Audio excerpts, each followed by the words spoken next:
दोस्तों नमस्कार।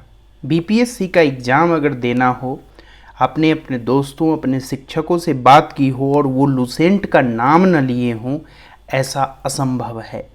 लेकिन ये लूसेंट की जो किताब है ना, ये अपने आप में एक जादुई पिटारा से कम नहीं है।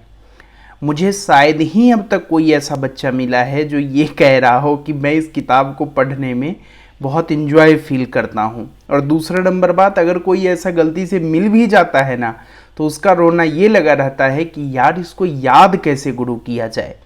तो सबसे पहले आज के इस लेसन में हम ये देखेंगे कि इतनी कठिनाई के बावजूद क्यों इस लूसेंट को सभी आदमी सजेस्ट करते हैं। तो सबसे पहला प्रिंसिपल जो हमारा ऑलवेज होता है कि हमें एग्ज़ाम निकालना है। यहाँ पर हम किसी इतिहास का शोध करने के लिए नहीं हैं। तो लूसेंट एक ऐसी किताब है ना जिसका हाई कॉस्ट बेनिफिट रेशियो या फिर आप कहिए इनपुट आउटपुट रेशियो है। मतलब इतिहास का अगर आप 50 पन्ना लूसेंट से पढ़ते हैं गुरु, और उसको अगर आप बार बार पढ़ते हैं, तो उस परिस्थिति में उस 50 पन्ना से जितना प्रश्न आप बीपीएससी में एसएससी में बना देंगे ना, उतना आप जीवन में दूसरा किसी बुक को पढ़ के नहीं बना पाएंगे। ठीक है, तो पहला तो मोटो क्लियर हो गया। दूसरा, इजी रिवीजन इससे हो सकता है। चूंकि बुक शॉर्ट है, तो अगर आप एक दिन में एक विषय का रिवीजन करने का जब लेटर फेज में ठानेंगे ना, तो आप बड़ी आसानी से उसका रिवीजन कर पाएंगे। और आपको पता है कि अक्सर हम फेल क्यों करते हैं? अक्सर हम फेल कम पढ़ाई की वजह से नहीं करते हैं, अक्सर अधिकतर बच्चे फेल कम रिवीजन की वजह से करते हैं। तो इसलिए ये एक ऐसा गोल्डन सोर्स है जिसको अगर आप पढ़ते हो तो ये आपको रेगुलर रिवीजन करने का अवसर देता है अपने साइज के कारण। ये लक्ष्मीकांत के जैसे 900 पन्नों की किताब नहीं है कि अगर दोबारा रिवीजन करना पड़े तो सोचना पड़ेगा कि बाप रे फिर पढ़ना है। ठीक है, तो इसलिए ये आपके सिलेक्शन के जो संभावना है उसको बढ़ा देता है। तीसरा, कॉन्फिडेंस बूस्टर है। जो आपके आसपास के लोग 4 साल 5 साल 2 अटैम्प्ट 3 अटैम्प्ट दे के जहां तक पहुंचे होंगे ना कि अच्छा ये पाल वंश था, इसका अंतिम शासक ये था, ये जो क्लैरिटी ऑफ थॉट्स होती है कि महाजनपद में 16 जनपद थे, ऐसे ऐसे करके इसका राजधानी यहाँ था, ये यहाँ अवस्थित था, फलाना राजा जो था वो रक्त और लौह की नीति को लेके आया था, इस मस्जिद को इसने बनवाया। जो थोड़े ट्रिवियल चीज होते हैं जो कभी कभी हमें जरूरी लगती है, इस कमेटी का संबंध इससे है, कौन पत्रिका किसका है, जिसके लिए इनफैक्ट आप इन फ्यूचर अगर अभी से आप इस सोर्स के साथ नहीं चिपकते हैं तो आप बहुत सारा किताब उठाओगे, वहाँ से नोट्स बनाओगे, फर्रा बनाओगे, मार्केट से 50 नई किताब खरीद के लाओगे।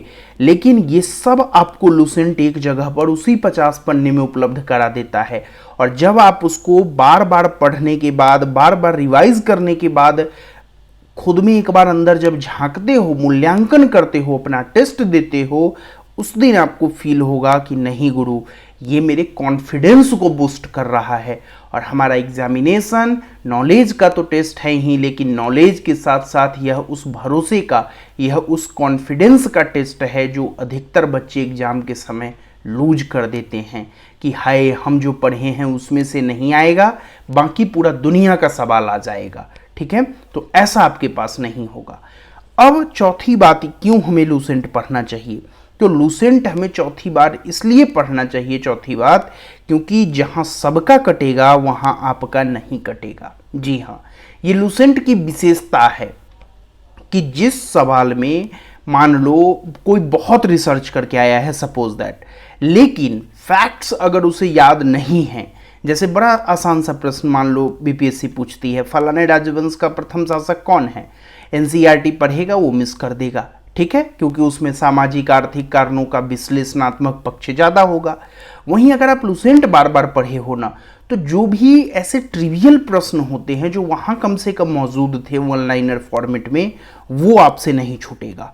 तो जो प्रो प्लेयर बड़ा बड़ा बुक पढ़ के जिस क्वेश्चन को मिस कर देंगे, आप वहाँ उनसे एज ले जाएंगे। बात समझ आई?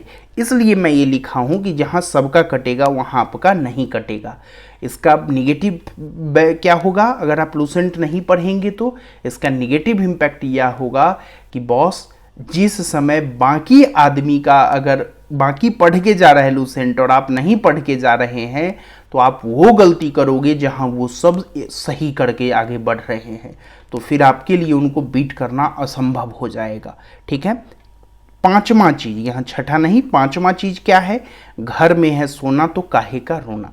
अक्षय कुमार कहता है ना गोल्ड लोन वाले चीज में, सेम वहां मैं अंत में मेरे प्यारे भाई बहन यही कहना चाहूंगा कि लूसेंट जैसी एक बहुमूल्य किताब आपको 100, 110 या 200 रुपए में मिल रही है, आप उसको उठाइए। आप जैसे दवा पीते हो ना यार, उस तरीके से आप इसे पढ़ो। लूसेंट कैसे पढ़ना है ये भी मैं बता दूंगा उसके लिए। ठीक है, आपको अगर इंटरेस्ट है तो आप मुझे बताओ, साइंटिफिक तरीका बताऊंगा कि कैसे लूसेंट पढ़ना चाहिए। ठीक है, तो आप उस तरीके से उसे अप्रोच करना। फिलहाल मैं उम्मीद करता हूं कि आपको जो इसका कॉन्सेप्ट है क्यों पढ़ना चाहिए, जब हमारा व्हाई क्लियर होता है ना किसी काम में कि ये काम यार करना क्यों है, आपको मन ना ऑटोमेटिक लगना शुरू हो जाता है। तो 90% केस में तो लोगों को पता ही नहीं होता है कि हमें ये पढ़ना क्यों है। ठीक है, मैं उम्मीद करता हूं आपका व्हाई क्लियर हो गया है। आप उस किताब के मूल्य को समझें, उसको बार बार पढ़ें और इस कोर्स को जरूर लाइक कर दें। ठीक है, मिलते हैं अगले लेसन में। धन्यवाद।